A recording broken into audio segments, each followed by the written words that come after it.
ئەم دادگا لە ڕۆژی گیانی دادپەروەریدا لە شاری هەڵەبجە سیمینارێکی تایبەت دەربارەی دادگاکانی تاوانە نێودەوڵەتەکان بەڕێوەچوو. دادگاکانی گیان تا ئێستا هیچ بڕارێکیان دەرنەکردووە بۆ بە جینۆساید ناساندنی تاوانی کیمیابارانکردنی هەڵەبجە. هۆکاری سەرەکی ئەوەش بۆ کەم تەرخەمی دەسەڵاتدارانی کوردستان لەسەر ئاستی نێودەوڵەتی دەگەڕێنرێتەوە. هۆکاری سەرەکی کە باسمان کرد پەیوەندی بە خودی کوردەوەی کە نێتوانیوە لەسەر ئاستی جیهانی کاری لەسەرکە ئەم کەیسە بە جیهانی بکات بە جینۆساید بکات. هەڵەبجە لە دادگای باڵای تاوانکاری عێراقی لە ساڵی 2010 بە جینۆساید ناسێنراوە. ئەمە لەسەر ئاستی ناوخۆییە.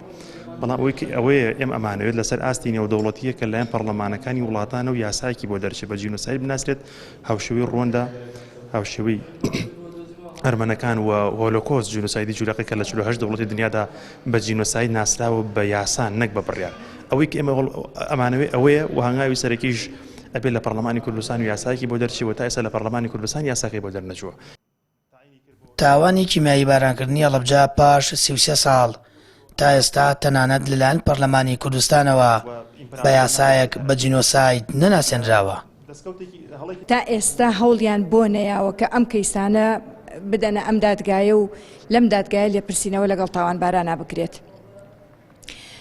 و دەرنەچوونی یاسایەک لە پەرلەمانی کوردستان تایبەت بە جینۆساید یعنی ئەمە شتێکە ئەنی جێگەی گومانە لە هەموو ڕوویەکەوە.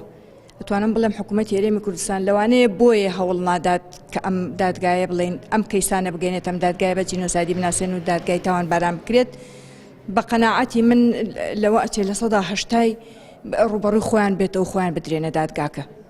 چکە لەوانەیە بە قەناعەتی من مادەم کە ئەو هەوڵەی بۆ نادا دیارە کە خۆیان دەستیان لەم تاوانکاریە هەبووە.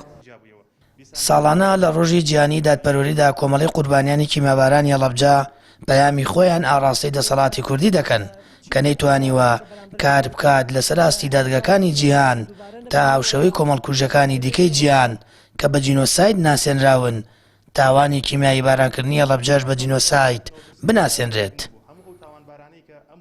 نوێنەرانی کورد پێویستە لەگەڵ حکوومەتی عێراقیە لە کاتی دانیشتەکانە تاکید بکەنەوە سەرەوەی بۆ جارێکی تر لە مەڵبەندی کوردستان کە مەڵبەندی جینۆسایدە لە ئەنفال و لە کیمیاباران و لە تعریب و تەبعیس و لە هەموو بۆئینەکانی جینۆساید پێویستە بۆ ئەوەی کە جارێکی تر ئەمانە ڕوونەدات پێویستە حکوومەتی نوێنەرانی کورد پێداگیری بکەنە سەر و خاڵە و جارێکی تر جینۆساید لە کوردستانە ڕوونەدا.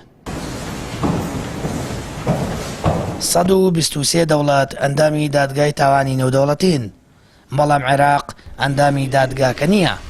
ئەوەش بە یەکێک لە هۆکارەکان دەزانرێت کە کۆمەڵکوژەکانی کورد بە تایبەت کیمیایی بارانکردنی هەڵەبجە لەلایەن دادگاکەوە لێکۆڵینەوەی لەسەر ناکرێت. سامان فەتاح، کەناڵی ئاسمانی پەیام، هەڵەبجە.